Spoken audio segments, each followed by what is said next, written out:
السلام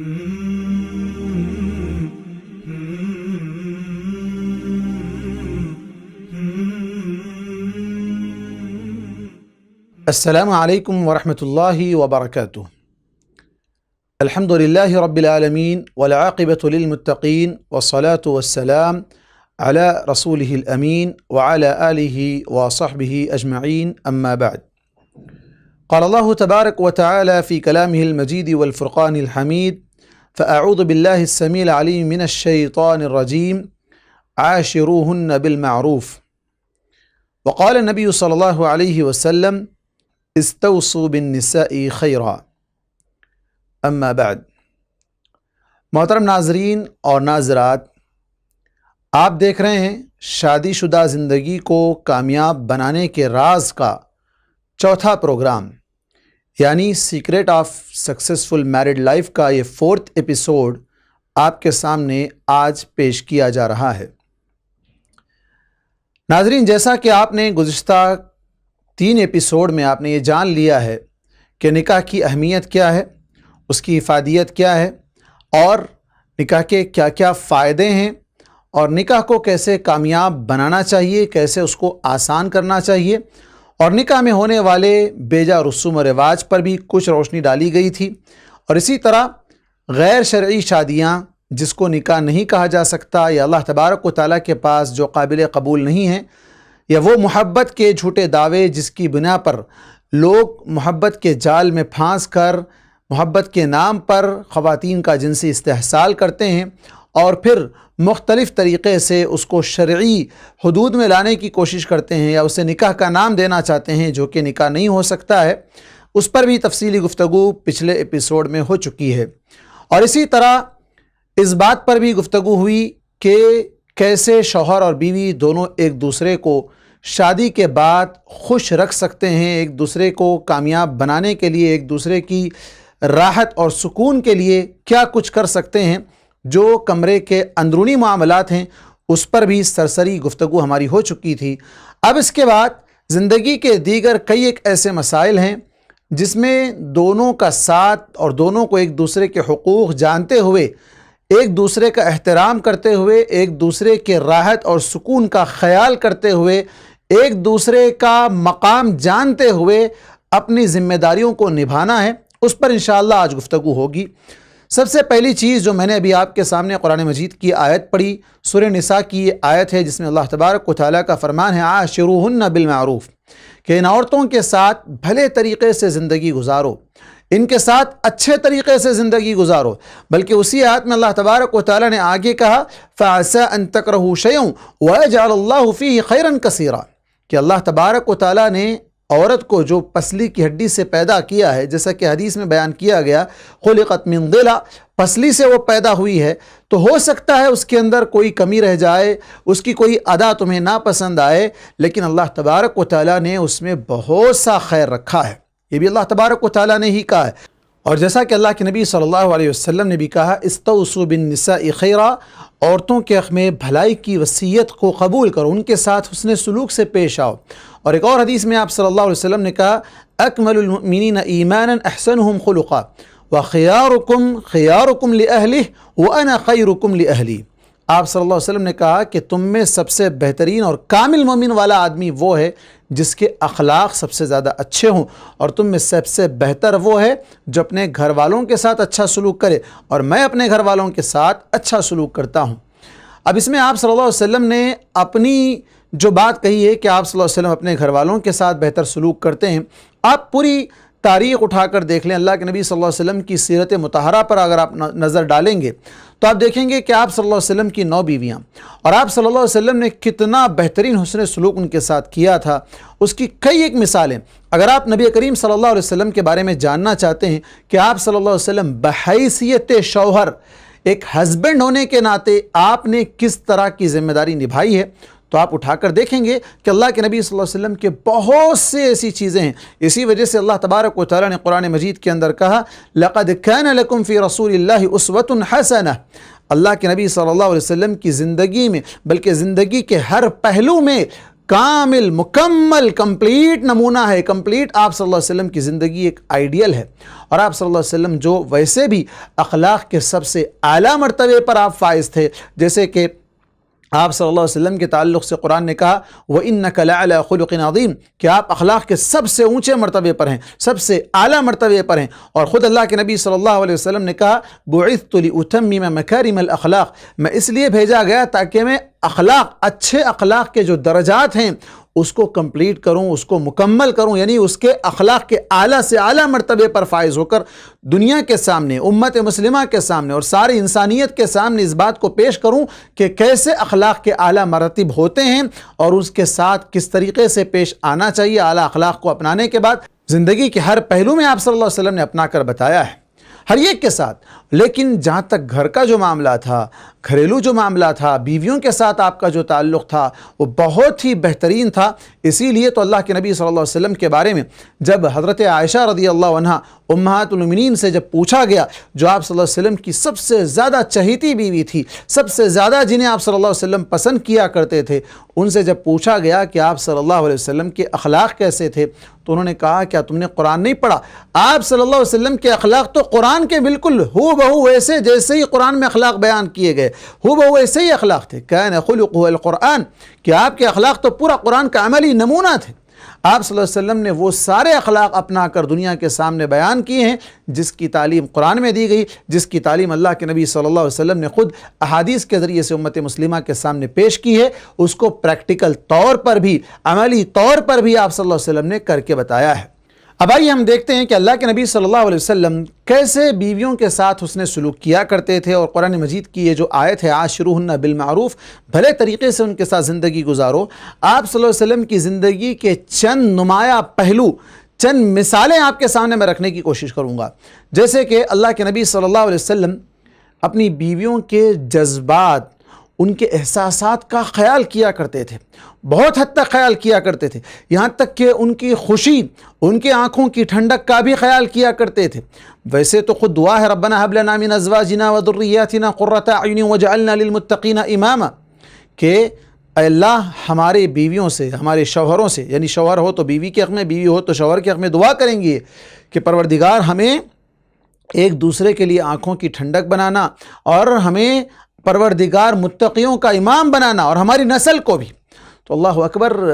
اللہ کے نبی صلی اللہ علیہ وسلم تو خود ان کے لیے ایک بہترین آنکھوں کی ٹھنڈک اور سکون کا ذریعہ تھا، بلکہ ان کی خوش قسمتی تھی یہ کہ اللہ کے نبی صلی اللہ علیہ وسلم کی وہ بیویاں بن کر آئی تھیں۔ یہ بہت بڑا مقام، یہ بہت بڑا رتبہ بلند ان کو مل گیا تھا۔ اللہ کے نبی صلی اللہ علیہ وسلم جو ان کے ساتھ ان کے جذبات کا خیال کیا کرتے تھے، آپ دیکھیں اللہ کے نبی صلی اللہ علیہ وسلم عیدین کے موقع پر، یا اس طرح کہ جب کوئی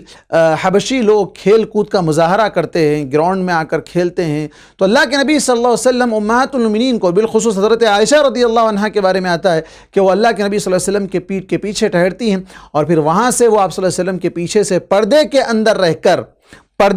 رہ کر اس کھیل کا مشاہدہ کرتی ہیں، کھیل کو دیکھتی ہیں، جس سے یہ احساس ہوتا ہے کہ کھیل کود جو زندگی میں نشاط پیدا کرتا ہے، یعنی وہ کھیل کود نہیں جو انسان کو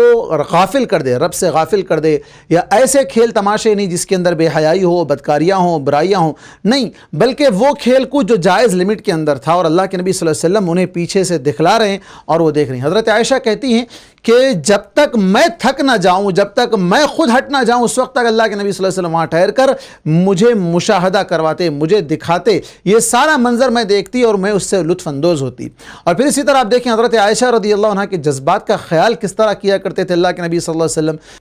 حضرت عائشہ رضی اللہ عنہ کی جو حدیث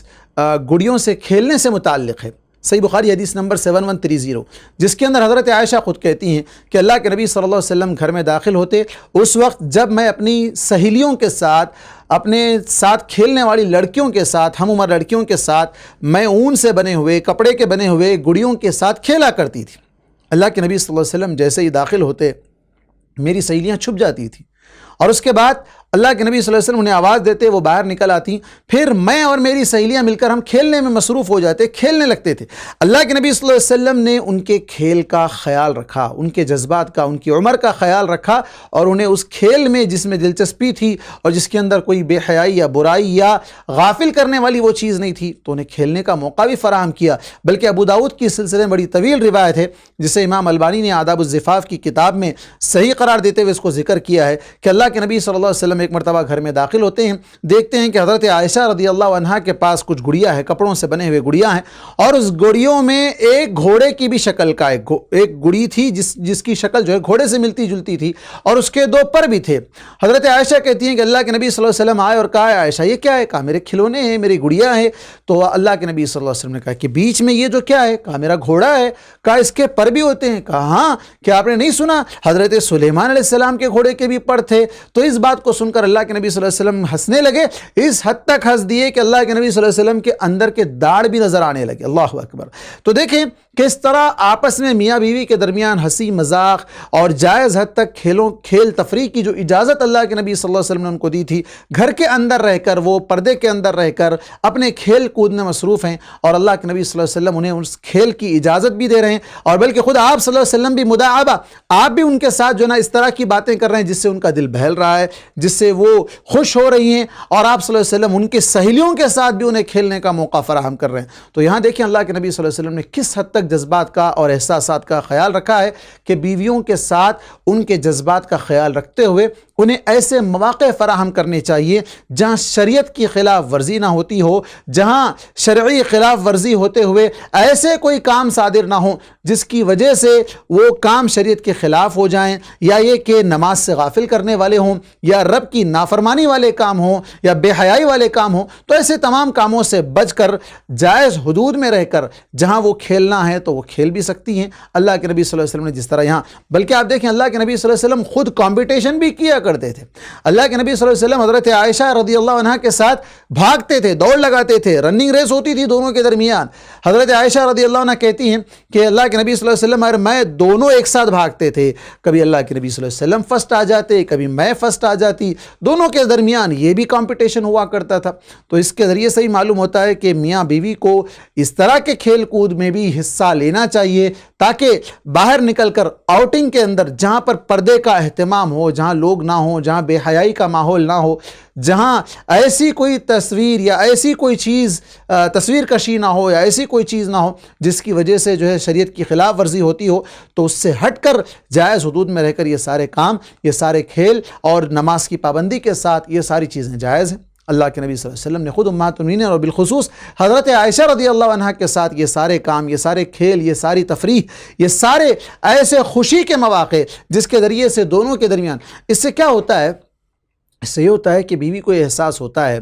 کہ دیکھو میرا شوہر، میرا ہسبینڈ میرا کتنا خیال رکھتا ہے کہ میرے کھیل کود کا سامان بھی فراہم کر رہا ہے، جس سے میں خوش ہو سکوں، جس سے میرا دل بہل سکے، مجھے اس سے اطمینان مل سکے۔ تو یہ وہ چیز ہے جس کے اندر شرعی خلاف۔ اب کھیل کود کی بات اگر آ جائے تو اب اس کا یہ مطلب نہیں ہے، یہاں یہ مطلب نہ نکالا جائے کہ اللہ کے نبی صلی اللہ علیہ وسلم کھیل کود دکھاتے تھے۔ وہ کھیل کود بے حیائی والا کھیل کود بھی نہیں ہوتا تھا، جیسے حبشی لوگوں کے بارے میں آیا کہ وہ مسجد میں آ کر اپنے کرتب دکھاتے تھے۔ اب اس کا یہ مطلب نہیں ہے کہ آپ کھیل کود دیکھنے کے لیے جو نا کسی گراؤنڈ میں آپ اپنی بیوی کو لے کر چلے جائیں جہاں پر بے حیائی ہو رہی ہو، کھلم کھلا میوزک، ڈانس، شراب، ساری چیزیں چل رہی ہے، تو اس سے احتیاط کرنا چاہیے۔ جہاں نماز کا کوئی اہتمام نہیں ہے، نماز کی کوئی پابندی نہیں ہے، اور وہاں پر ہر کوئی یعنی مخلوط سب ملے ہوئے ہیں، میل فیمیل سب ایک ساتھ اٹھنا بیٹھنا کھانا پینا، یہ سارے کام وہاں پر ہو رہے ہیں، تو ایسی جگہ جانے سے گریز کرنا چاہیے۔ اور اسی طرح اگر دیکھنے دکھانے کی بات آئی ہے تو سیریل، فلم، یہ ساری چیزیں دیکھنے کے لیے کہیں یہ دلیل نہ نکال لی جائے کہ اس کی ذریعے سے حضرت اللہ کے نبی صلی اللہ علیہ وسلم نے جب حبشی لوگوں کو یہ سارے کھیل دکھائے تو ہم کیوں نہ اپنے فون میں یا ٹی وی میں جو ہے نا ہم سیریلز دیکھنے لگ جائیں، فلم دیکھنے لگ جائیں۔ تو دیکھیے فلم اور سیریل یا گیمز بھی جو کھیلے جاتے ہیں اس کے اندر اگر بے حیائی ہو رہی ہے، یا اجنبی مرد جو ہے اپنی بے حیائی کا مظاہرہ کر رہے ہیں، عورتیں بے حیائی کا مظاہرہ کر رہی ہیں، تو ایسے تمام کھیلوں سے اجتناب کرنا چاہیے۔ اور اسی طرح وہ گیمز جو ویڈیو گیمز کے طور پر فون میں کھیلے جاتے ہیں یا جہاں کہیں بھی کھیلے جاتے ہیں، جس کے اندر ایک تو یہ ہے کہ اس کا اثر بچوں پر بھی غلط پڑتا ہے، آنکھوں کو نقصان پہنچتا ہے، صحت کو نقصان پہنچتا ہے، اور رب کی عبادت سے وہ غافل کرنے والے ہیں اور اس کا اثر ذہن پر بھی پڑ سکتا ہے، تو ایسے وہ تمام کھیل نہیں کھیلنے چاہیے جو انسان کی صحت پر اور اس کے ایمان پر اثر انداز ہو سکتے ہیں، اس سے بچنا چاہیے۔ اسی طرح اللہ کے نبی صلی اللہ علیہ وسلم سفر میں بھی اپنے ساتھ بیویوں کو لے کے جاتے، بلکہ قرآن اندازی ہوا کرتی تھی، مطلب چٹھی پر نام لکھ کر چٹھی اٹھائی جاتی تھی، دیکھا جاتا تھا کہ کس کا نام آیا، اور اس کو آپ صلی اللہ علیہ وسلم اپنے ساتھ سفر میں لے جاتے تھے، تاکہ سفر کا جو مزہ ہے، سفر کے اندر ساتھ میں بیوی ہو، وہ سفر بڑا ہی پرلطف ہو جاتا ہے، اور اس سفر کا مزہ ہی الگ ہوتا ہے۔ جہاں آدمی سنگل سفر کرے اور اس کے مقابلے میں فیملی کے ساتھ، بیوی بچوں کے ساتھ اگر سفر کرتا ہے تو سفر کا مزہ دوبالا ہو جاتا ہے، ڈبل ہو جاتا ہے۔ تو اللہ کے نبی صلی اللہ علیہ وسلم اپنی بیویوں کو بھی ساتھ میں لے کر جاتے، ضرورت پڑنے پر جہاں آپ جا سکتے ہیں بیویوں کو ساتھ لے کر جا سکتے ہیں، یعنی ایسے سفر جس کے اندر بچوں کا نقصان نہ ہو، جس کے اندر یعنی ایسا کہ ساری سہولیات میسر ہوں۔ ایسا ہو سکتا ہے کہ آپ کسی کام سے جا رہے ہیں، کسی مناسبت سے جا رہے ہیں، اور وہاں پر ساتھ لے جانا مشکل ہے تو الگ بات ہے، لیکن جہاں تک لے جا سکتے ہیں ساتھ میں، وہاں آپ ضرور لے جائیں، تاکہ اس سے اللہ کے نبی صلی اللہ علیہ وسلم کی سنت پر عمل کرنے کا بھی اجر مل جائے، اور ساتھ میں سفر کے دوران وہ بیوی جب ساتھ رہے گی تو سفر کا مزہ بھی بڑھ جائے گا، اور اس سے دونوں کے درمیان مزید تعلقات گہرے ہو جائیں گے، اور دونوں کی زندگی بڑی خوشگوار زندگی، اور جو زندگی کا جو سفر ہے وہ بڑا ہی اچھا چلنے لگے گا۔ اور اسی طرح اللہ کے نبی صلی اللہ علیہ وسلم اپنی بیویوں کو پیار سے بڑے اچھے نام سے بلاتے تھے، بیویوں کو پیار سے اچھے نام سے بلایا کرتے تھے، جیسے خود حضرت عائشہ رضی اللہ عنہا کے بارے میں کہ آپ صلی اللہ علیہ وسلم انہیں یا حمیرہ کہتے تھے، یعنی سرخ رنگ والی، اس کا معنی ہے سرخ رنگ والی، اور اسی طرح یا عائش، آدھا نام آپ بلاتے تھے، یا عائش، عائشہ کی جگہ یا عائش کہتے تھے۔ تو اس سے معلوم ہوتا ہے کہ بیویوں کو ایسے نام جو انہیں لطف اندوز کرنے یا انہیں خوش کرنے یا ان کی توجہ اپنی طرف مبذول کرنے کے لیے ایسے نام بلائے جائیں تو ضرور بلائیں، لیکن اس کے بجائے بعض لوگ جو نادان جاہل قسم کے ہوتے ہیں، جہالت میں ڈوبے ہوتے ہیں، وہ بیویوں کو برے القاب سے بلاتے ہیں، گالی گلوچ کرتے ہیں، ہاتھ پیٹ ان کے اوپر ہاتھ چلا دیتے ہیں۔ یہ سارے کام غلط ہیں، انہیں گالی کے بغیر بعض لوگ بات نہیں کرتے ہیں، اور بہت ہی واہیانہ انداز میں گفتگو کرتے ہیں، ارے ترے سے بات کرتے ہیں۔ تو یہ سارے کام ایک سچے مسلمان اور ایک اچھے مسلمان کی نشانی نہیں ہے، اور ایک اچھے شوہر کی نشانی نہیں ہے۔ اچھا شوہر اپنی بیوی کو عزت دے گا، جتنی وہ اس کی عزت کرے گا وہ بھی اس کی عزت کرے گی، جیسے قرآن مجید میں کہا گیا وَلَهُنَّ مِثْلُ الَّذِي عَلَيْهِنَّ بِالْمَعْرُوفِ وَلِلرِّجَالِ عَلَيْهِنَّ دَرَجَةٌ،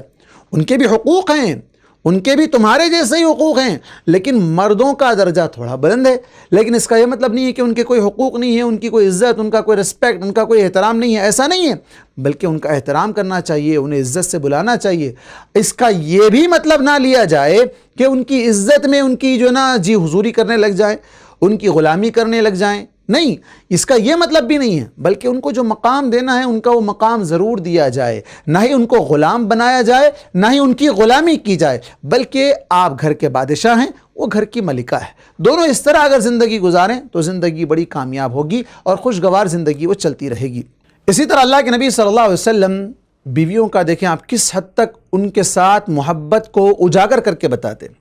محبت کیسی ہوتی تھی۔ اللہ کے نبی صلی اللہ علیہ وسلم بیویوں کے ساتھ کھانے پینے میں اس حد تک کہ وہ بیوی جہاں سے کھائے یا جس پیالے میں پانی پیے یا کوئی بھی چیز، اس کو جہاں سے اس نے استعمال کیا ہے اسی جگہ سے، گلاس کے اسی حصے سے آپ یہ پانی پیتے تھے، یعنی کہ جھوٹا ہو گیا ہے، یہ تمہارا ہے، یہ میرا ہے، ایسا نہیں، بلکہ اسی گلاس سے اسی جگہ سے اللہ کے نبی صلی اللہ علیہ وسلم پانی پیا کرتے تھے۔ یہ بھی محبت کو بڑھانے والی چیز ہے، بلکہ ساتھ میں مل کر کھائیں گے تو برکت تو ہوگی ہی ہوگی، ساتھ ہی ساتھ اللہ کے نبی صلی اللہ علیہ وسلم نے جو کہا کہ بیوی کے منہ میں لقمہ ڈالنا بھی صدقہ ہے، نیکی ہے، ہاتھ سے کبھی کھلا بھی دے، اس سے اور محبت بڑھے گی۔ کیوں؟ اس سے جو پیار آتا ہے، ہاتھ سے آپ ایک لقمہ کھلا کر دیکھیں اپنی بیوی کو، وہ کتنا جذبات میں آ جائے گی، کتنا وہ سارے اپنی اسے ایسا محسوس ہوگا کہ جس طرح اس کے ماں باپ اسے اپنے ہاتھ سے نوالا بنا کر کھلاتے تھے، اس کا جو مقام اس کے ماں باپ کے گھر میں تھا، ماں باپ اس کو جو ریسپیکٹ دیتے تھے، ماں باپ اس کے ساتھ جو لاڑ پیار کرتے تھے، وہ لاڑ پیار اس کے شوہر کے گھر میں بھی اس کو مل رہا ہے، شوہر بھی اس کا خیال کر رہا ہے۔ بلکہ آپ صلی اللہ علیہ وسلم نے جو کہا رفقاً بالقواریر، یہ کانچ کے گلاس ہیں بھائی، یہ کانچ کے گلاس ہیں، کانچ کے گلاس کو آپ جو ہے نا ٹرے میں رکھ کر لے کر چلیں گے تو کیسے چلیں گے؟ آپ سنبھل سنبھل کر قدم رکھیں گے، پیر جہاں بھی رکھیں گے پھونک پھونک کر رکھیں گے، نیچے دیکھ کر چلیں گے، ٹھوکر نہ لگ جائے، گلاس گر نہ جائیں، ٹوٹ نہ جائیں، بالکل اسی طرح ان کے ساتھ زندگی گزارتے ہوئے بھی اس طرح قدم کو پھونک پھونک کر رکھیں۔ لڑائی جھگڑے، گالی گلوچ، برے القاب سے بلانا یا غصے سے بات کرنا، جھڑکیاں دینا، دھمکیاں دینا، طلاق کی دھمکی دینا، خلا کی دھمکی دینا، اور مختلف طریقے سے یہاں تک کہ بعض لوگ نعوذ باللہ قتل تک کر ڈالتے ہیں۔ یہ سارے کام غلط ہیں، حرام ہیں۔ اللہ کے نبی صلی اللہ علیہ وسلم نے استوصوا بالنساء خیرا کہہ کر جو ہمیں نصیحت کی ہے، تاکید کی ہے، یہ تاکیدی وصیت کی ہے آپ صلی اللہ علیہ وسلم نے کہ عورتوں کے ساتھ حسن سلوک سے پیش آؤ۔ اور بالخصوص یہاں آپ نے جو کہا رفقا بالقواریر، یہ کانچ کے گلاس ہیں، کانچ کے گلاسوں کو جس طرح آپ سنبھال کر لے کر چلتے ہیں اسی طرح ان لوگوں کو سنبھال کر لے کر چلنا ہے۔ خوشی کے موقع پر ان کا ساتھ دینا ہے، ان کی تکلیف میں ان کے ساتھ مل جانا ہے۔ خوشی اور غم کا ہر پہلو دونوں کی زندگی میں برابر کا جو نا حصہ دار ہونا چاہیے۔ اور اسی طرح آپ صلی اللہ علیہ وسلم گھر کے کام کاج میں بھی ان کا تعاون کرتے، ان کی ہیلپ کرتے۔ گھر میں کبھی ضرورت پڑ گئی تو صاف صفائی کا معاملہ ہو، یا اپنے کپڑے اگر پھٹ گئے ہیں تو کپڑوں کو پیون لگانے کا معاملہ ہو، یا اسی طرح جوتے ٹوٹ گئے ہیں، جوتے کی پٹی ٹوٹ گئی ہے، اس کو جوڑنے اور اس کو سینے کا معاملہ ہو، ہر کام آپ صلی اللہ علیہ وسلم خود بھی کر کے بتاتے۔ اللہ کے نبی صلی اللہ علیہ وسلم یہ بتاتے کہ میاں بیوی دونوں زندگی کا ایک حصہ ہیں، زندگی کی گاڑی یہ دونوں کے ساتھ مل کر چلے گی۔ تو آپ صلی اللہ علیہ وسلم اس کو چلا کر بھی بتایا ہے، اور نمونے کے طور پر سارے لوگوں کے سامنے عملی طور پر اس چیز کو پیش کر کے دکھایا ہے آپ صلی اللہ علیہ وسلم نے۔ اور پھر اسی طرح آپ صلی اللہ علیہ وسلم کس حد تک جو ہے محبت کا اظہار کیا کرتے تھے، کس طریقے سے آگے بڑھ کر آپ صلی اللہ علیہ وسلم اپنا گھٹنا پیش کر دیتے۔ حضرت صفیہ رضی اللہ عنہ اونٹ پر بیٹھنے جا رہی ہیں، اوپر چڑھنا ان کے لیے دشوار ہے، آپ نے اپنا گھٹنا رکھ دیا، کہا اس پر پیر رکھو اور اس پر پیر رکھ کر تم اونٹ پر بیٹھ جاؤ، اونٹ پر سوار ہو جاؤ آگے بڑھ کر۔ آج اگر کوئی شخص مثال کے طور پر بیگم کے لیے دروازہ کھول دے، ڈور کا، کار کا ڈور کھول دیا، ارے یہ غلامی کر رہا ہے۔ نہیں، یہ غلامی نہیں ہے، یہ اس کو عزت دینا ہے، یہ اس کا ریسپیکٹ ہے۔ اگر وہی شخص بیوی کے بجائے کسی اور کے گھر میں وہ ڈرائیور ہے یا کچھ اور کام کر رہا ہے، وہاں جا کر اگر کرے تو غلامی ہے۔ یہ غلامی نہیں ہے، یہ بیوی کے ساتھ وہ مقام، وہ عزت، وہ ریسپیکٹ وہ دے رہا ہے۔ تو یہ بہت بڑی چیز ہے، اللہ کے نبی صلی اللہ علیہ وسلم نے کر کے بتایا ہے۔ اور اللہ کے نبی صلی اللہ علیہ وسلم نے کبھی اپنی بیویوں پر ہاتھ نہیں اٹھایا۔ ما ضرب رسول اللہ صلی اللہ علیہ وسلم امرأة قط، ایک اور حدیث کے اندر خادما ولا امرأة قط، کہ آپ صلی اللہ علیہ وسلم نے کبھی بھی کسی بھی عورت کو ہاتھ نہیں لگایا، مارا نہیں کبھی آپ صلی اللہ علیہ وسلم نے۔ آج لوگ مار کر بڑی بہادری سمجھتے ہیں اور یہ سمجھتے ہیں کہ ہم مرد ہیں، ہمارا حق ہے، ہم ماریں گے۔ غلط بات ہے، اسلام میں اس کی اجازت نہیں دی گئی۔ ہاں، وہ طلاق کے مسائل میں انشاءاللہ بات آئے گی کہ مارنے کے سلسلے میں جو قرآن نے کہا ہے وہ کس طرح مارنا ہے۔ ضرباً غیر مبرح، ایسی مار جو اثر انداز نہ ہو، جس کا نہ نشان نظر آتا ہو، نہ جس سے درد ہوتا ہو، نہ جس سے درد بھی نہ ہو۔ جیسے بعض روایت میں آتا ہے کہ مسواک کی لکڑی سے مارنا۔ مسواک کی لکڑی اتنی چھوٹی ہوتی ہے، 5-6 انچ کی مسواک کی لکڑی، اس سے کیا مار لگے گا؟ تو جس سے معلوم ہوتا ہے کہ جذبات کا خیال اور احساسات کے خیال میں اس بات کو بھی ملحوظ رکھا جائے کہ غصے میں آ کر اس طریقے سے نہ مارا جائے کہ اس مار کے نشانات اس پر اتر جائیں، یا اس مار کی وجہ سے اسے تکلیف ہو جائے، اس کی ہڈی وغیرہ کوئی چیز نہ ٹوٹ جائے۔ ان ساری چیزوں کا خیال کرتے ہوئے جو روایت میں ملتا ہے کہ مسواک کی لکڑی سے مارا جاتا تھا، مسواک کی لکڑی سے مار ہی نہیں لگتا، نہ مار لگتا ہے، نہ مار کا درد محسوس ہوتا ہے، بلکہ صرف یہ کہ تنبیہ کرنے کے لیے، آگاہ کرنے کے لیے، اور وہ بھی کس معاملے میں مارنا ہے وہ طلاق کے مسائل میں آئے گا کہ جب بیوی بے حیائی کا کوئی ارتکاب کر دے، اسے سمجھایا گیا، نہ مانے، بستر سے اس کو جو نہ الگ کر دیا گیا، نہ مانے، تب اس کے بارے میں کہا گیا کہ تیسرے مقام پر اسے ایسی مار مارو جس کا نہ اثر ہو نہ جس کا درد ہو،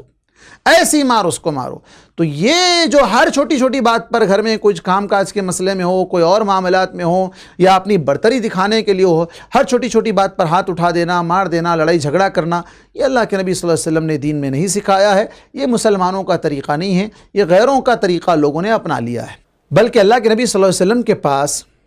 کچھ لوگوں نے آ کر شکایت کی، کچھ خواتین نے آ کر شکایت کی کہ ان کے گھروں میں ان کے شوہر مارتے ہیں، تو آپ نے کہا لیس اولئک بخیارکم، وہ تم میں کے اچھے لوگ نہیں ہیں، مارنے والا اچھا نہیں ہو سکتا۔ مارنے والا جہاں یہ سمجھتا ہے کہ وہ مرد ہے، وہ مرد نہیں ہے، وہ اپنی مردانگی کا غلط استعمال کر رہا ہے۔ مارنے کا حکم نہیں دیا گیا، نہ آپ صلی اللہ علیہ وسلم نے مارا ہے کبھی۔ ما ضرب رسول اللہ صلی اللہ علیہ وسلم قط، کبھی بھی نہیں مارا ہے آپ صلی اللہ علیہ وسلم۔ کبھی بھی نہیں مارا آپ صلی اللہ علیہ وسلم نے، بلکہ کہا لیس اولئک بخیارکم، جو لوگ ہاتھ اٹھا رہے ہیں وہ تم میں کے اچھے لوگ نہیں ہیں،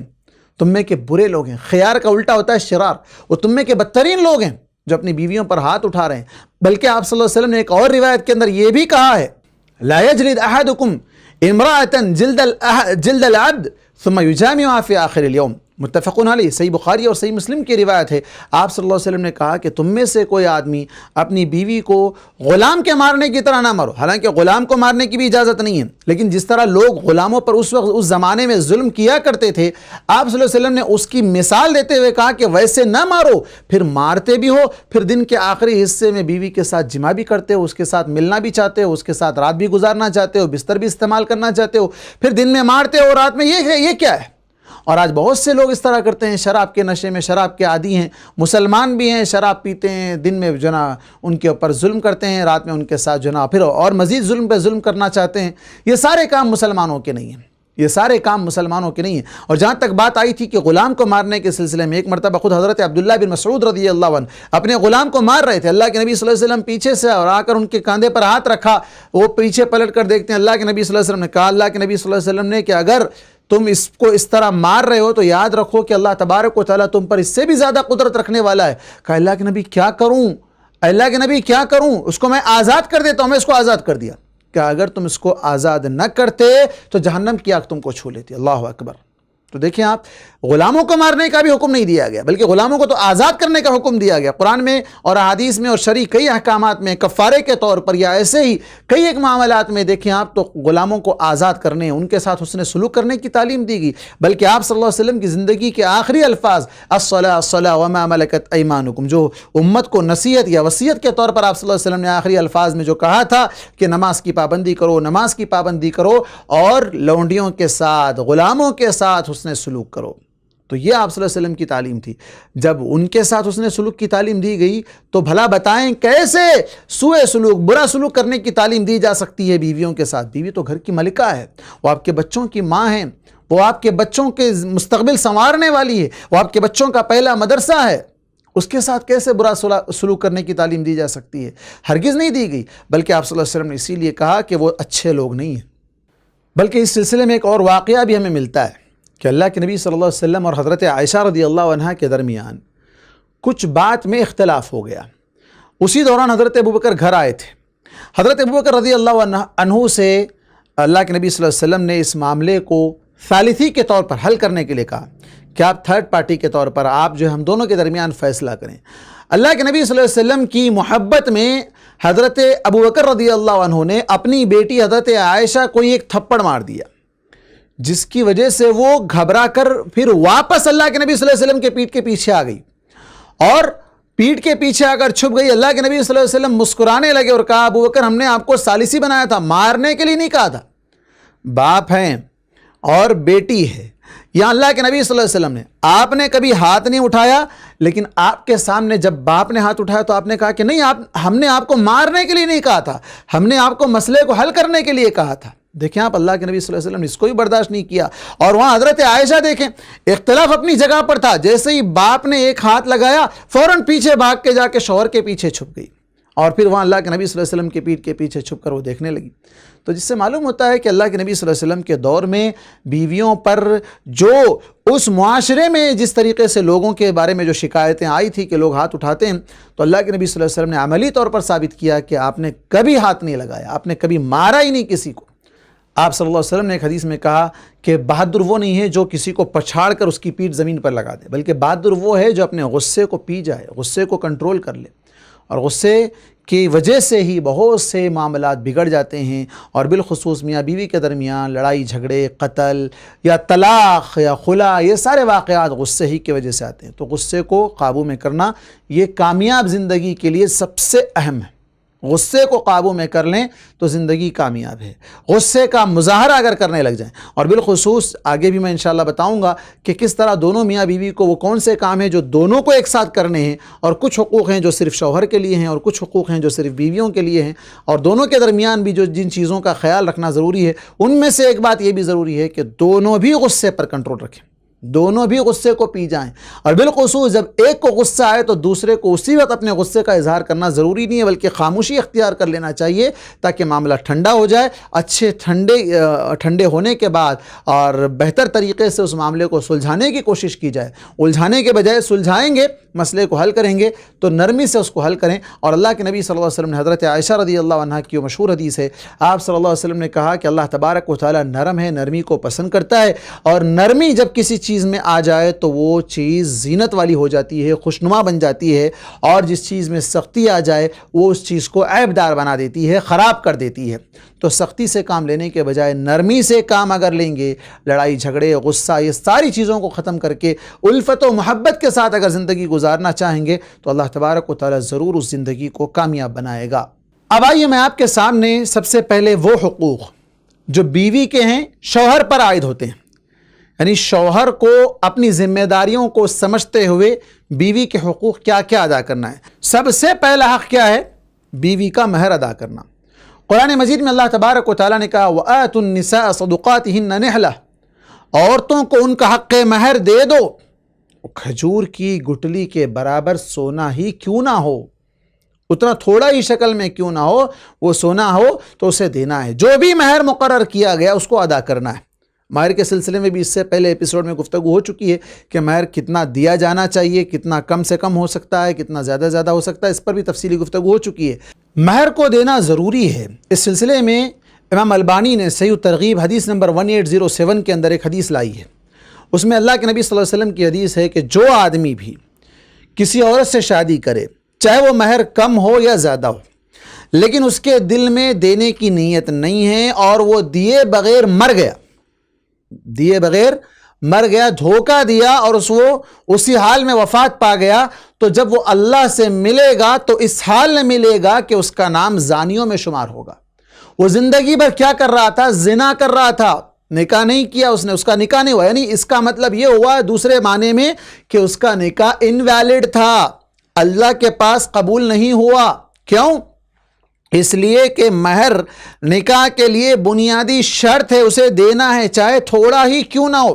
مہر معاف نہیں ہوگا۔ اس سلسلے میں بھی گفتگو ہوئی، اللہ کے نبی صلی اللہ علیہ وسلم کے پاس ایک خاتون آئی اور آ کر کہا اللہ کے نبی میں مہر معاف کر دیتی ہوں اور مجھ سے آپ شادی کر لیجئے۔ آپ نے شادی نہیں کی، ایک شخص نے اٹھ کر کہا کہ میری شادی کروا دیجئے۔ آپ صلی اللہ علیہ وسلم نے اس سے پوچھا کیا دینے میں مہر تمہارے پاس کچھ ہے؟ جبکہ عورت کہہ رہی ہے مہر نہیں چاہیے، آپ کہہ رہے ہیں مہر دینے میں کے لیے تیرے پاس کیا ہے؟ وہ شخص نے کہا میرے پاس کیا ہے؟ میرے پاس تو کچھ نہیں، میرے پاس صرف ایک ازار ہے جو میں پہنا ہوا ہوں۔ کہا اگر یہ دے دو گے تو تم کیا پہن کر رہو گے؟ جاؤ ڈھونڈ کر آؤ۔ وہ ڈھونڈ کر آتا ہے، کچھ نہیں ملتا، یہاں تک آپ نے کہا کہ ایک لوہے کی انگوٹھی سے ہی ڈھونڈ لو، وہ بھی نہ ملی، تو کہا کہ تمہیں قرآن یاد ہے تو قرآن اس کو یاد دلا دو، وہی تمہارا مہر ہے۔ لیکن مہر معاف نہیں ہو سکتا ہے۔ خالصۃ لک من دون المؤمنین، سورہ احزاب کے اندر اللہ تبارک و تعالیٰ نے اللہ کے نبی صلی اللہ علیہ وسلم کے بارے میں کہا کہ اگر کوئی عورت مہر معاف کرنے کی جو بات کرتی ہے وہ خالص آپ کے لیے، آپ کے علاوہ مومنوں میں کسی کے لیے بھی مہر معاف کرنے کا کسی مومن عورت کو بھی نہیں ہے کہ وہ اپنے طور پہ خود اپنا مہر معاف کرتے، نہیں معاف کر سکتی ہے۔ بعض لوگ کیا کرتے ہیں، زندگی بھر زنا کرتے رہتے ہیں، بچے ہو جاتے ہیں، بوڑھے ہو جاتے ہیں اور وہ مر جاتے ہیں، مرنے کے بعد آ کر جو ہے نا خاندان کے لوگ، باہر کے آزو بازو والے لوگ، بوڑھے لوگ آتے ہیں، اماں مہر دیے تھے کیا؟ نہیں دیے تھے، تو کیا کرو؟ معاف کر دو۔ نہ وہ معاف کرا سکتے ہیں نہ وہ معاف کر سکتی ہے، نہ وہ معاف کرا سکتے ہیں نہ وہ معاف کر سکتی ہے، کسی کو حق نہیں ہے معاف کرانے کا۔ بہت سے لوگ اس طرح کی غلطی کرتے ہیں اور مہر کی رقم بہت کم سے کم لکھاتے ہیں، اس کے مقابلے میں شادی بارات، یہ ولیمے کا خرچہ، نہ جانے کتنے خرچے ایسے ہو جاتے ہیں جو فضول بے حساب خرچہ کر دیتے ہیں، اسراف کر دیتے ہیں۔ لیکن ایک معمولی چھوٹی سی رقم جو مہر میں دی جا سکتی ہے اس کو ادا کرنے کے لیے پسو پیش کرتے ہیں۔ ہاں، بیوی کو یہ حق حاصل ہے کہ جب وہ اس کو مہر دے دیا جائے، بیوی کو مہر دے دی، بعد میں کبھی ضرورت محسوس ہو رہی ہے شوہر کو پیسوں کی، وہ لا کر اپنے طور پر دے رہی، لو آپ کی طرف سے، میں اپنی طرف سے دے رہی ہوں، اس مہر کو استعمال کرو آپ۔ وہ اگر دے رہی ہے تو کہا قرآن نے فَكُلُوهُ هَنِيئًا مَرِيًّا، سورہ نساء کے اندر، کہ وہ اگر خوشی سے دے رہی ہیں فَإِن طِبْنَ لَكُمْ، اپنی رضامندی سے وہ لا کر دے رہی ہیں، معاف نہیں، پہلے دے دینا، دینے کے بعد وہ واپس لا کر دے۔ ایسا نہیں ہے کہ آپ زبردستی کریں، ظلم کریں، لاؤ میرا مہر مجھے واپس دے دو، تو پھر وہ حرام ہے، وہ مہر آپ نے جو لے لیا ہے واپس، زندگی بھر آپ نے حرام کاری کی ہے، لقی اللہ وہو زان، حدیث کے الفاظ ہے کہ وہ اللہ سے اس حال میں ملے گا کہ وہ زندگی بھر زنا کر رہا تھا، زانیوں میں اس کا شمار ہوگا، نعوذ باللہ من ذالک۔ ایسی حرکت سے بچیے۔ تو پہلا حق یہ ہے کہ عورت کو اس کا مہر دے دو، تو اس سے احساس یہ ہوگا ایک عورت کو کہ میرا یہ شوہر کتنا میری قدر و قیمت کرتا ہے، میرا خیال رکھتا ہے کہ میرا حق مہر اس نے سب سے پہلے ادا کر دیا۔ First impression is the best impression. پہلے جب آپ اس کا حق ادا کر دیتے ہیں تو اس کو زندگی بھر کے لیے ایک گنا سا اطمینان محسوس ہونے لگتا ہے کہ میرا شوہر جب میرا پہلا بنیادی حق ادا کر رہا ہے تو اس کے بعد زندگی کے تمام حقوق بھی وہ ضرور ادا کرے گا۔ اگر پہلے حق میں ہی ڈنڈی ماریں گے، اب نہیں بعد میں دیں گے، تو پھر وہیں سے دل میں کہیں نہ کہیں یہ خدشہ لگا رہتا ہے کہ پتہ نہیں زندگی کیسے گزارے گا، کیسے میرے حقوق کو پورا کرے گا، کیسے میرے ساتھ اس نے سلوک کرے گا۔ وہیں سے یہ تصاد یا تصادم جو ہے نا شروع ہو جاتا ہے۔ اور دوسرا حق جو بیوی کا شوہر پر عائد ہوتا ہے وہ یہ ہے کہ شوہر اپنے بیوی کا رازدار رہے۔ قرآن نے کہا ہن لباس لکم وانتم لباس لہن، وہ عورتیں تمہارے لیے لباس اور تم ان کے لیے لباس۔ لباس کا کام عیب پر پردہ ڈالنا۔ کپڑے کیا کرتے ہیں؟ اس داغ دھبوں کو چھپا دیتے ہیں۔ تو بالکل یہاں دونوں کو ایک دوسرے کا لباس کہا گیا، یعنی دونوں کے لیے ضروری ہے کہ دونوں ایک دوسرے کے راز کو چھپائیں۔ اور بالخصوص صحیح مسلم کی روایت میں آپ صلی اللہ علیہ وسلم نے کہا کہ اللہ کے پاس سب سے بدترین لوگ قیامت کے دن وہ لوگ ہوں گے جو اپنی بیویوں سے ملتے تھے، یعنی جمع کرتے تھے، ان کے ساتھ تعلقات قائم کرتے تھے، اور پھر اس کے بعد دن میں باہر جا کر لوگوں کے سامنے اپنی بیوی کے راز لوگوں کے سامنے ظاہر کر دیتے تھے۔ تو یہ بدترین لوگ ہیں۔ اگر عورت ایسا کرتی ہے تو وہ بھی بدترین ہے، اور اگر شوہر ایسا کر رہا ہے تو وہ بھی بدترین ہے۔ اللہ کے پاس یہ مغضوب، جن پر اللہ تعالیٰ غضبناک ہوگا، جن پر اللہ تبارک و تعالیٰ غصہ ہوگا، اور جو اللہ کی نظر میں سب سے بدترین لوگ ہوں گے وہ یہ لوگ ہوں گے۔ تو شوہر اور بیوی کو اپنی سیفٹی، اپنی پرائیویسی، جسے پرائیویسی انگلش میں کہا جاتا ہے، اپنی پرائیویسی کا خیال رکھنا چاہیے کہ کہیں آپ کے جو کمرے کے اندر کے معاملات ہیں اس کو باہر لیک نہ ہونے دیں، خود بھی لیک نہ کریں، اور ایسی کوئی چیز جو لوگوں کے سامنے اگر چلی جائے تو ایک مرتبہ جانے کے بعد عزت پھر واپس نہیں آئے گی۔ تو ان چیزوں کا بھی خیال رکھنا چاہیے۔ پرائیویسی کا جہاں تک معاملہ ہے، بہت سے گھروں میں جہاں بالخصوص جہاں جوائنٹ فیملی ہوتی ہے، پرائیویسی کا معاملہ بڑا ڈینجر ہوتا ہے۔ بعض ماں باپ اپنی اولاد کو اتنی پرائیویسی بھی نہیں دیتے ہیں، یہاں تک کہ بعض گھروں میں جو ہے روم سپریٹ نہیں ہوتا ہے، روم تک انہیں سپریٹ نہیں دیتے ہیں۔ یہ غلط ہے، بہت غلط ہے۔ انہیں روم سپریٹ دینا چاہیے، بلکہ اگر اٹیچ باتھ روم رہا تو اور ان کے لیے پرائیویسی رہے گی۔ ورنہ کئی ایسے گھر بھی ہیں، نعوذ باللہ، کیسے لوگ ہوتے ہیں جو میاں بیوی کے ان پرائیویٹ معاملات میں، ان پرائیویسی والے معاملات میں بھی دخل انداز ہوتے ہیں۔ اگر جو ہے وہ غسل کر لے، آج کیوں غسل کیے؟ تو اس طرح یہ بہت غلط بات ہے۔ بھائی میاں بیوی ہے، شادی کیے ہیں، جائز طریقے سے اپنے خواہشات پورے کر رہے ہیں، حلال کام کر رہے ہیں، ان پر اسے اللہ تعالیٰ خوش ہو رہا ہے، انہیں اجر دے رہا ہے۔ وہ اگر گناہ کرتے تو وہ زنا شمار ہوتا، اور ان کے اللہ تبارک و تعالیٰ کے پاس ان کا وہ گناہ لکھا جاتا۔ وہ گناہ کے بجائے حلال طریقے سے اگر میاں بیوی اپنے ریلیشن قائم کر رہے ہیں تو اس میں کسی کو ٹانگ لڑانے کی ضرورت نہیں ہے، کسی کو بولنے کی اجازت نہیں ہے کہ تم نے آج غسل کیوں کیا، ہفتے میں اتنے بار تم غسل کرنے لگ گئے، بچوں کا جو نا خیال نہیں ہے، فلاں نہیں ہے، یہ نہیں ہے۔ یہ ساری چیزوں میں کسی کو دخل انداز ہونے کی ضرورت نہیں ہے۔ ماں باپ بھی کیوں نہ ہو، انہیں اپنی اولاد کو اس طرح کہ ان کی پرائیویٹ معاملات میں، ان کے پرائیویسی کے اندر تانک جھانک نہیں کرنی چاہیے۔ اور اسی طرح جہاں تک پردے کا معاملہ ہے، گھروں کے اندر جوائنٹ فیملی اگر ہے تو ایک دوسرے کے پردے کا خیال کرنا چاہیے۔ دیور کے سلسلے میں کہا گیا کہ دیور موت ہے، تو اس سے بچنا ہے۔ تو یہ ساری چیزوں کا بھی خیال رکھنا چاہیے۔ اس پر بھی انشاءاللہ آگے گفتگو ہوگی جہاں پردے کے جو معاملات آئیں گے، لیکن یہاں اتنا تو ضروری ہے کہ اسے پرائیویسی دینی چاہیے، اس کی پرائیویسی سیف ہونی چاہیے۔ اس کے پرائیویٹ معاملات، شوہر اور بیوی جو ہے نا اپنے تنہا جو ان کے معاملات ہیں اس کو جو ہے نا الگ سے، اگر کوئی شخص پرائیویٹ اپنا کمرہ نہیں بنا سکتا ہے، ذاتی گھر نہیں بنا رہا ہے، تو کرائے کا جو مکان لے رہا ہے اس میں تو کم سے کم اس کا ایک پرائیویٹ کمرہ ہونا چاہیے، پرائیویٹ کمرہ یا پرائیویٹ اس کا جو ہے نا باتھ روم ہونا چاہیے۔ اگر اتنا بھی وہ نہیں کر سک رہا ہے تو پھر وہ بیوی کا کیا حق ادا کر پائے گا؟ وہ بیوی کا کیا ادا کر پائے گا؟ بعض لوگ آتے ہیں شکایت کرتے ہیں کہ ایک گھر میں جو ہے نا 3 بیڈ روم ہیں اور ایک ہی ٹوائلٹ ہے، اور وہاں جو ہے نا نہانے کے لیے جو ہے نا لائن میں ٹھہرنا پڑتا ہے، یا پھر جو ہے نا انتظار کرنا پڑتا ہے، یا پھر دیوروں کے سامنے سے جا کر غسل کرنے کے لیے جانا ہے، یا وہاں سے واپس آنا ہے غسل کر کے، یا پھر جو ہے نا طہارت کے لیے جانا ہے تو ان کے سامنے سے جانا پڑتا ہے، بڑی خفت محسوس ہوتی ہے، ذلت محسوس ہوتی ہے، ایسے گھر میں ہم کیسے رہیں؟ اس طرح کی بھی باتیں آ رہی ہیں۔ تو آپ دیکھیں یہ کتنی غلط بات ہے کہ پرائیویسی نہیں ہے،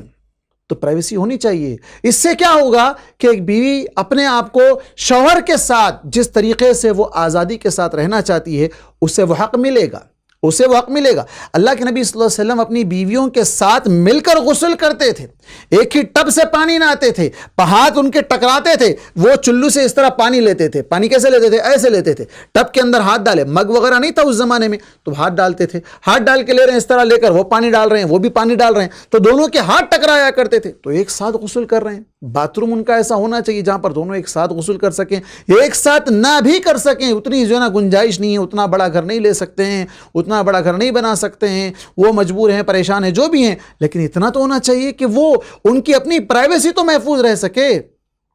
یا جو ہے نا ماں باپ اس معاملات میں دخل نہ دیں، یا بہن اس معاملات میں ننند ہو کر بھاوج کو جو ہے نا تانا دینے لگ جاتی ہے،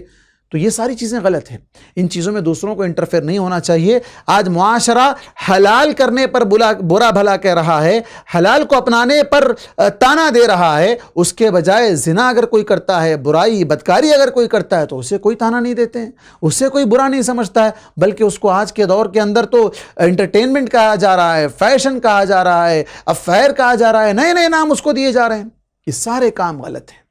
یہ سارے کام غلط ہیں۔ تو رازداری جو دوسرا بنیادی حق ہے، اس کے راز کو جو ہے نا راز میں رکھنا چاہیے، چاہے وہ اندرونی معاملات ہو، چاہے اس کے دیگر معاملات ہوں، جس کو راز میں رکھنے کی ضرورت ہے اسے ضرور راز میں رکھیں۔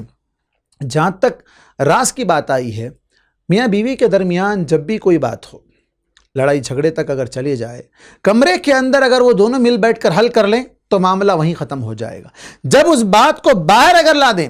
تیسرے پرسن تک اگر اس کو پہنچا دیں گے، ہاں الگ بات ہے کہ بعض اوقات باتیں بڑھ جاتی ہیں تو الگ مسئلہ ہے، لیکن ہر چھوٹی چھوٹی بات کو دوسروں کے سامنے شیئر کرنا،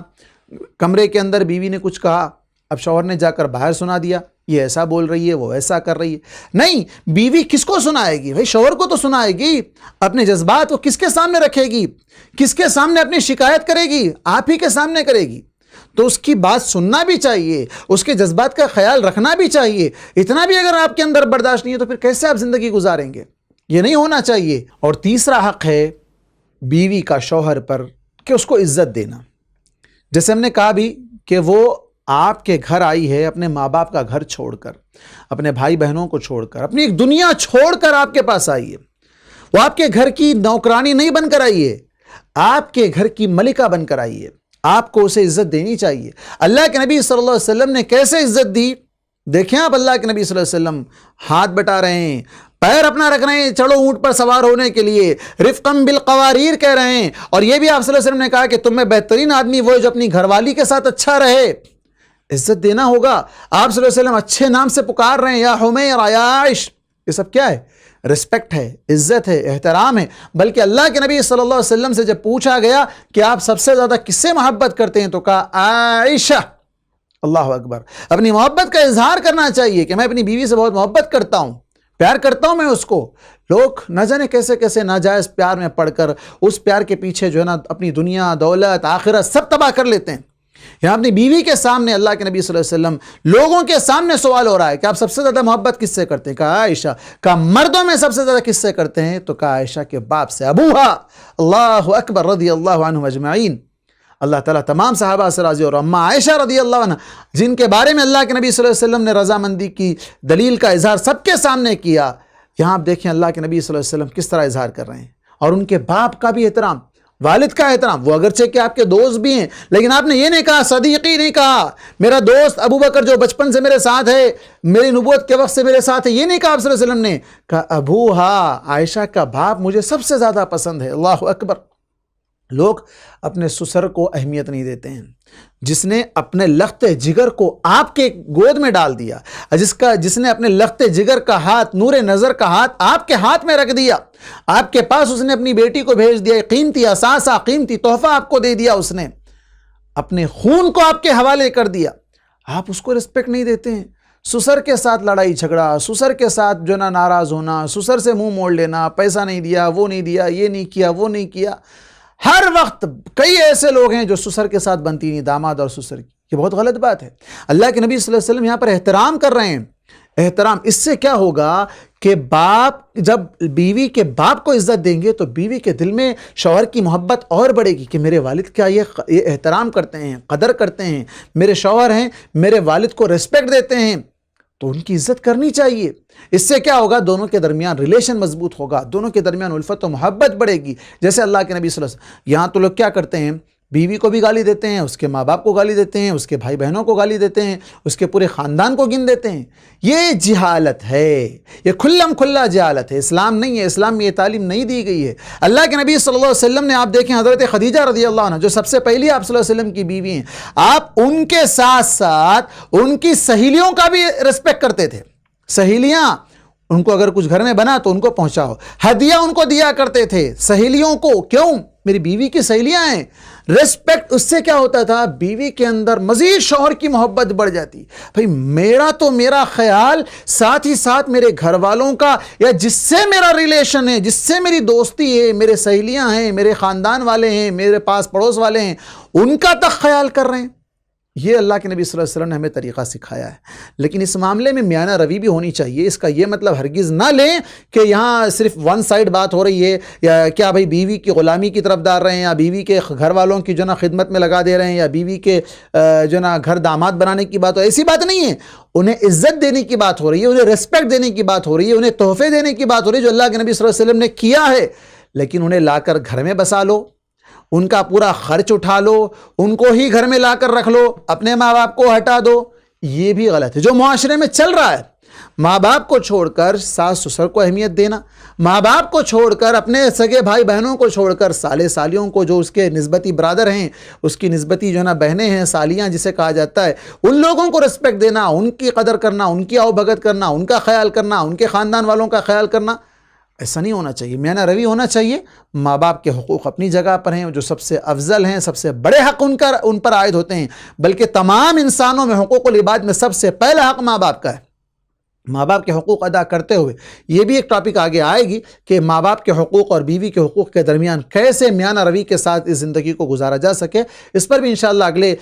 مراحل میں، اگلے ایپیسوڈز میں انشاءاللہ گفتگو ہوگی۔ لیکن یہاں اس بات کا خیال رکھے کہ تیسرا جو حق اس کا عائد ہوتا ہے، بیوی کو عزت دینا، اس کے خاندان والوں کو عزت دینا، اس کے خاندان والوں کو اور بالخصوص اس کے ماں باپ کو، اس کے بھائی بہنوں کو اگر آپ عزت نہیں دیں گے تو نتیجہ کیا ہوگا؟ وہ بھی آپ کے ماں باپ کو عزت نہیں دے گی، وہ بھی آپ کے بھائی بہنوں کی عزت نہیں کرے گی، تو اس سے دونوں کے درمیان تعلقات خراب ہوں گے اور معاملہ بگڑ جائے گا۔ تو معاملے کو بگاڑنے کے بجائے معاملے کو سدھارنے کی کوشش کریں، اور اگر کوئی غلطی بیوی سے ہوتی ہے تو اس کا الزام اس کے ماں باپ پر نہ ڈالیں۔ لوگ کیا کرتے ہیں، بیوی سے اگر کوئی غلطی ہو جائے، اٹھا کر اس کے ماں باپ کو گننا شروع کر دیتے ہیں۔ تمہارے باپ نے ایسا کیا، تمہاری ماں نے ایسا کیا، تمہارے فلاں نے ایسا کیا۔ نہیں، غلطی جس کی ہے، جتنی ہے اتنی ہی بات کیجیے، اس سے آگے بڑھ کر کسی اور کو دوش نہ دیجیے۔ ان کا کیا قصور ہے؟ تو دوسروں کو قصوروار ٹھہرا کر پورے خاندان کو لپیٹ دینا، پورے خاندان کو گن دینا، پھر ان کے برا بھلا کہنا، اپنی زبان خراب کرنا، گناہوں میں مزید آگے بڑھ جاتے ہیں۔ تو ان تمام چیزوں سے، ایسی تمام حرکتوں سے باز آ جانا چاہیے۔ چوتھا جو حق ہے بیوی کا شوہر پر، کہ اس کے نان نفقے کا خیال رکھنا۔ نان نفقے سے مراد اسے کھلانا، اس کے جو بیسک ضروریات ہیں، کپڑا، کھانا، مکان، یہ بیسک ضرورت ہے۔ گھر کا انتظام، کھانے کا بہتر سے بہتر انتظام، اور کپڑے کا انتظام اپنی حسب استطاعت جو اللہ تبارک و تعالیٰ نے دیا ہے۔ لیکن یہ کر کے احسان نہیں جتانا ہے، احسان نہیں جتانا ہے، بلکہ اللہ کے نبی صلی اللہ علیہ وسلم نے کیا کہا کہ تم پر بیوی کا احسان ہے الٹا۔ کیسے؟ کہ تم بیوی کو کھلا رہے ہو تو وہ تمہارے اپنے نیکیوں میں اضافے کا ذریعہ ہے۔ تو اس کا احسان مند تمہیں ہونا چاہیے کہ بھئی تمہارے رزق کا انتظام کرنے سے مجھے نیکی مل رہی ہے، میرے نیکیوں میں اضافہ ہو رہا ہے، احسان جتانے کی بات نہیں ہے، بلکہ تو عام لوگوں پر کسی کے ساتھ آپ نے حسن سلوک کیا، کسی کو کھانا کھلایا، کسی کو کپڑے بنائے، کسی کو کچھ دیا، اس کے ساتھ حسن سلوک کرتے ہوئے احسان جتانے سے روکا گیا۔ آپ نے اللہ تبارک و تعالی نے کہا یا ایھا الذین آمنوا لا تبطلوا صدقاتکم بالمن والاذی، تکلیف دے کر احسان جتاتے ہوئے اپنے صدقوں کو ضائع نہ کر لو۔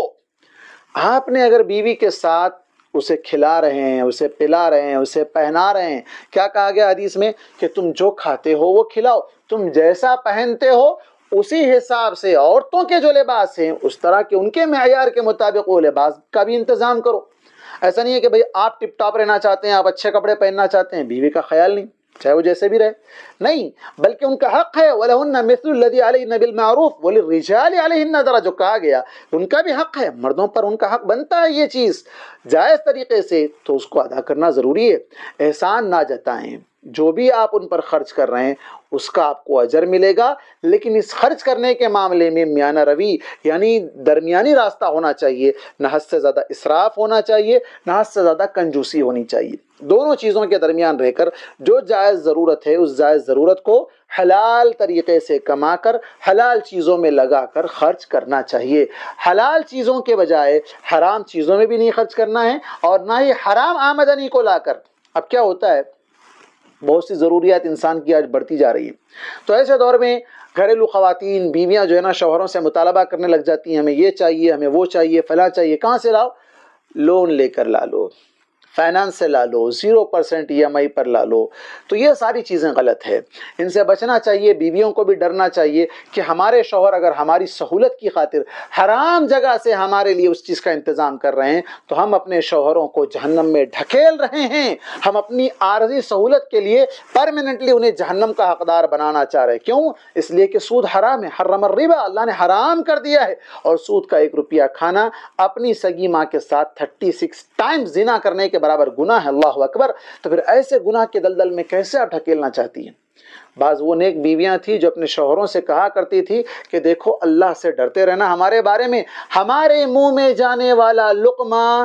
حلال کا ہو، ہم بھوک برداشت کر لیں گی لیکن جہنم کی آگ برداشت نہیں کریں گی۔ تو بیویوں کو بھی ایسا ہونا چاہیے کہ کہیں حد سے زیادہ فرمائش، حد سے زیادہ مطالبہ نہیں کرنا چاہیے۔ جو شوہر ادا نہیں کر سکتا ہے، جو شوہر جو ہے نا اس کو پورا نہیں کر سکتا ہے، اس کی حیثیت کے مطابق، اس کی ضروریات کے مطابق اپنی ضروریات کو جو جائز ہے، جو بنیادی ہیں، جو ضروری ہے، اس کے بغیر گزار نہیں ہو سکتا ہے، اس کو کیسے حاصل کیا جا سکتا ہے، مل بیٹھ کر مشورہ کر کے آپس میں ایک دوسرے کے تعاون کے ذریعے سے اس کو حل کرنا چاہیے۔ لیکن یہ نہیں ہے کہ اس کو جو ہے نا سود کے دلدل میں ڈھکیل کر EMI کے راستے پر اسے لے جا کر حرام راستے پر چلا کر اپنی جائز ضروریات کو جو کہ جائز ہو سکتی ہے وقتیہ طور پر، لیکن اس کی وجہ سے کہیں حرام کام یا حرام خوری کے گناہ میں مبتلا نہ ہو جائیں۔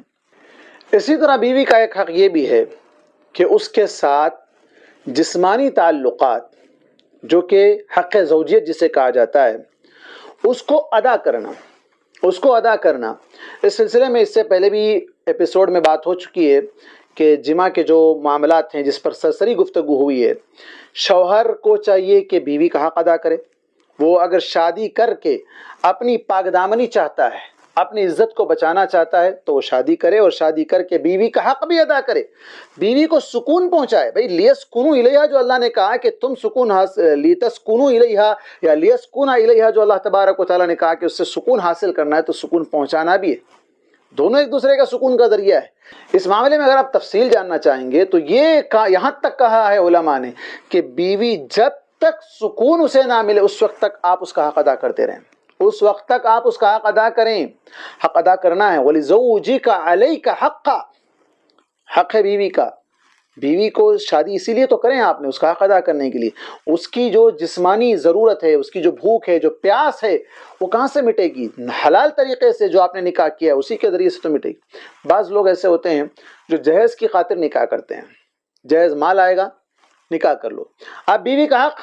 ادا نہیں کر پاتے ہیں، نامرد ہوتے ہیں، کمزور ہوتے ہیں، حرام کاریوں میں ملوث ہو گئے تھے، اور اس وجہ سے وہ اب اس قابل نہیں رہے کہ بیوی کا حق ادا کر سکیں، تو پھر ناجائز طریقے سے اس کو پورا کرنا چاہتے ہیں۔ بعض تو اس حد تک آگے بڑھ جاتے ہیں نعوذ باللہ کہ خود کے بجائے کسی اور کے ذریعے سے اس کے حق کو ادا کرنے کی کوشش کرتے ہیں، جو کہ دیوس ایک نمبر کا، جس پر جہنم کی وعید سنائی گئی ہے، جو اپنی بیویوں اپنے گھر والی عورتوں کو دوسروں کے سامنے پیش کرے،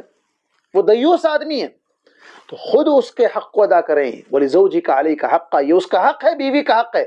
اس کی ضرورت جس طرح کھانے کا خیال کرنا ہے، اس کے جسم کا بھی خیال کرنا ہے۔ اور بیوی کو جو کہا گیا کہ شوہر اگر بلائے تو وہ آ جائے، چاہے وہ تنور پر یعنی روٹی سیک رہی ہو تب بھی اسے آنا ہے، وہ بستر پر سو رہی ہے تو منہ پھیر کر نہیں سونا ہے، بلکہ شوہر کی طرف، شوہر کو راغب کرتے ہوئے، شوہر کو خوش کرتے ہوئے شوہر کی ضرورت کا خیال کرنا ہے۔ کہیں ایسا نہ ہو کہ اگر آپ نے منہ پھیر کر سو لیا اور وہ شوہر ناراض ہو کر سو گیا تو صبح تک فرشتے لعنت بھیجتے رہیں گے۔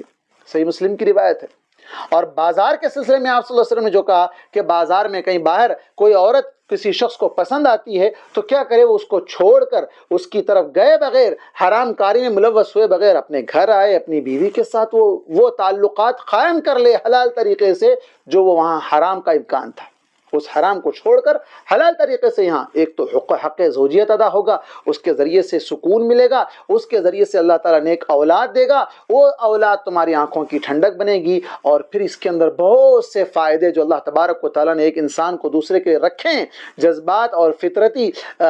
فطری جو ضروریات ہیں ان کو پورا کرنے کے لیے ایک دوسرے کا ملنا، ایک دوسرے کا جمع ہونا، یہ ساری چیزیں ایک دوسرے کے حقوق میں شامل ہے۔ اس حق کو بھی بعض لوگ نہیں ادا کر پاتے ہیں، تو انہیں چاہیے کہ وہ اگر شادی کر رہے ہیں تو پہلے یہ دیکھ لیں کہ کیا وہ حق ادا کر سکتے ہیں یا نہیں کر سکتے ہیں۔ اگر حق ادا نہیں کر سکتے ہیں تو اب کسی اور کی بیٹی کو لا کر اس کی زندگی خراب مت کریں۔ بہت سے لوگ کیا کہتے ہیں کہ اگر بچہ بگڑ رہا ہے تو اس کو شادی کر دو۔ بھائی بگڑا ہوا ہے تو شادی کرنے سے کسی اور کی زندگی کو کیوں خراب کرتے ہو؟ کسی اور کی بیٹی کو لا کر اس کو کیوں جہنم میں ڈالنا چاہتے ہو؟ کیوں مصیبت میں ڈالنا چاہتے ہو؟ کیوں اس کی عزت کو داؤ پر لگانا چاہتے ہو؟ آپ اگر حق ادا نہیں کر سکتے تو مت کریے شادی۔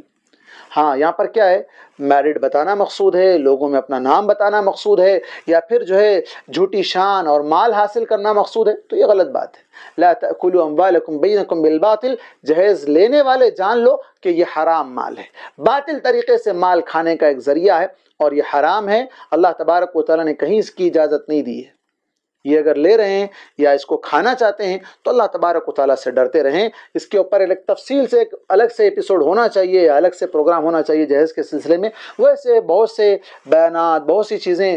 میڈیا پر اور بہت سی کتابوں میں بھی یہ ساری چیزیں موجود ہیں، آپ دیکھ سکتے ہیں، لیکن معاشرے کے اندر آج یہ بہت بڑا ناسور، یہ بہت بڑا جراثیم جو آج بیماری سے بڑھ کر پورے معاشرے کو اندر سے کھوکھلا کر رہا ہے، اس سے بچنا بہت ضروری ہے۔ بیوی جو اپنے ماں باپ کو چھوڑ کر، سب کچھ چھوڑ چھاڑ کر اپنے آپ کو تیار کر کے شوہر کے سامنے لے آتی ہے، اسے کہتے ہیں کہ نہیں تیرا باپ نے یہ نہیں دیا، تیری ماں نے وہ نہیں دیا، فلاں نے یہ نہیں دیا، ہم کو یہ چاہیے تھا، ہم کو یہ کمپنی کا چاہیے تھا، فلاں چاہیے تھا، اس طرح کی باتیں کرتے ہیں۔ بھائی اس سے بڑھ کر کیا دیں؟ اپنا خون دے دیا، اپنے لخت جگر کو دے دیا، اپنے نور نظر کو تمہارے حوالے کر دیا، اور کیا دیں تم کو؟ تم تو بھکاری ہو، تمہیں کتنا بھی ملو کم ہے، تم کو فرق ہی نہیں پڑتا کسی چیز سے، تمہارا پیٹ ہی نہیں بھرتا کسی چیز سے۔ تو ان ساری چیزوں سے باز رہیں۔ یہ بھی چیز جہیز مانگنا بھی رشتوں کے درمیان دراڑ، کیونکہ رشتے ٹوٹتے اسی وجہ سے، کئی رشتے ٹوٹ گئے، کئی رشتے خلا، طلاق، قتل سب اسی وجہ سے ہوئے، بلکہ 90% میں کہتا ہوں کہ اسی وجہ سے ہوئے،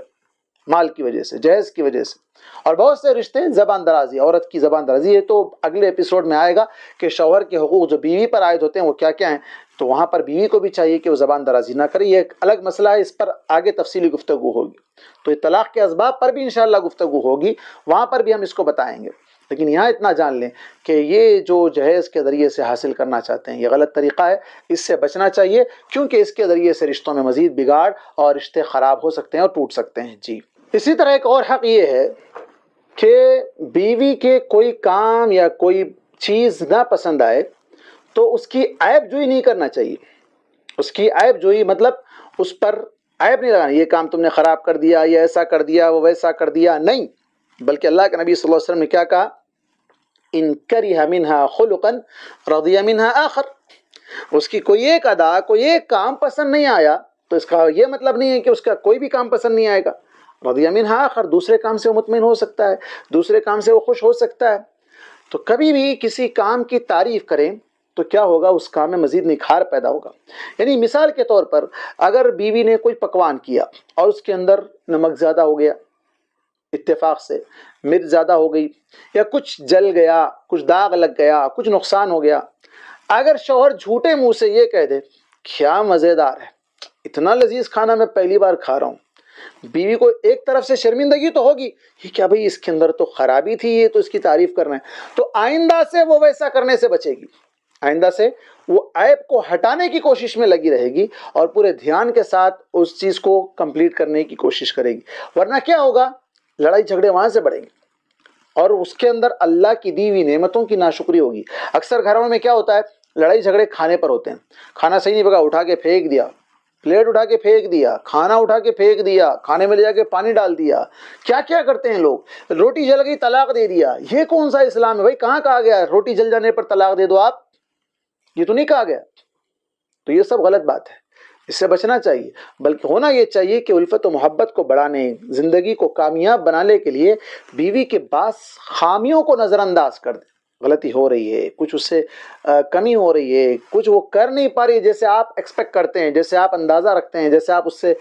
چاہتے ہیں، وہ اتنا نہیں کر پا رہی ہے، اسے سمجھا کر کروائیے، نہیں کر سک رہی ہے تو پھر نظر انداز کریے، خود آگے بڑھ کر اس کا ساتھ دیجیے، اس کا تعاون کیجیے، اور اس کی طرف سے کبھی کوئی اچھائی ہو جائے، کوئی کام اچھا تو بہت ہوتا ہے لیکن لوگ اس کو مانتے نہیں ہیں، نہیں کیا اچھا کیا ہے، نہیں یہ بھی نہیں ہونا چاہیے، اس کی شکر گزاری بھی کرنا چاہیے اور اس کی تعریف بھی کرنا چاہیے، اس سے یہ ہوگا کہ اس کا حوصلہ اور بڑھے گا اور آگے بڑھ کر وہ مزید اور اچھے سے اچھا کرنا چاہے گی، اس کے ذریعے سے دونوں کے درمیان مزید الفت و محبت بڑھتی جائے گی، اور بھی بہت سی باتیں انشاءاللہ اگلے ایپیسوڈ میں آپ کے سامنے آئیں گی کہ کس طریقے سے مزید میاں بیوی ایک دوسرے کے حقوق کو ادا کرتے ہوئے کیسے اپنی زندگی کو کامیاب بنا سکتے ہیں، کیسے جو ہے نا خوش رہ سکتے ہیں۔ یہاں آج کے ایپیسوڈ میں جہاں شوہر کے اوپر عائد بیوی کے حقوق بیان کیے گئے، اگلے ایپیسوڈ میں انشاءاللہ بیوی پر شوہر کے کیا حقوق عائد ہوتے ہیں اس پر بھی گفتگو ہوگی، اور دونوں کے لیے کیا چیزیں ضروری ہے،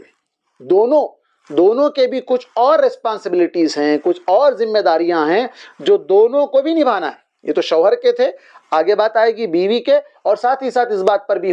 کلام ہوگا، اس بات پر بھی گفتگو ہوگی کہ دونوں کی کیا ذمہ داری ہے، تاکہ دونوں مل کر اپنے گھر کو سنواریں، سجائیں، بنائیں، خوشگوار بنائیں اپنی زندگی کو اور کامیاب بنائیں۔ اللہ تبارک و تعالیٰ سے دعا ہے کہ اللہ تبارک و تعالیٰ ہم تمام مسلمانوں کو کتاب و سنت کے مطابق چلتے ہوئے اپنی زندگیوں کو کامیاب بناتے ہوئے جنت الفردوس میں اعلیٰ مقام حاصل کرنے کی توفیق عطا فرمائے، آمین، وآخر دعوانا ان الحمد للہ رب العالمین، والسلام علیکم ورحمۃ اللہ وبرکاتہ۔